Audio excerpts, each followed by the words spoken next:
Hello everyone, আসসালামু আলাইকুম। চলে আসলাম আজকে একটা নতুন ভিডিও নিয়ে, সেটা হচ্ছে মাছের রেসিপি করে দেখাবো। আজকে মাছের রেসিপি। তার আগে বলে দিচ্ছি, কারা কারা আজকে আমার ভিডিওটি কোথা থেকে দেখছেন একটু কমেন্ট করে জানাবেন। আর অবশ্যই ভিডিওটা ভালো লাগলে লাইক, কমেন্ট অ্যান্ড শেয়ার করতে একদমই ভুলবেন না।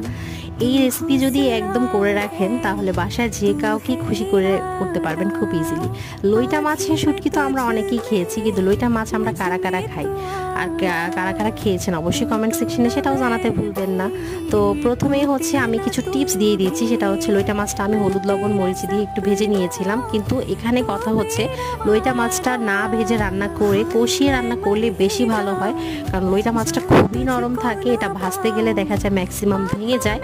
তো এটাই হচ্ছে নতুন রাঁধুনি আপুদের জন্য একটা টিপস অ্যান্ড ট্রিক্স, আর ভাইয়াদের জন্য যারা হচ্ছে ভাইয়ারা রান্না করেন, ব্যাচেলার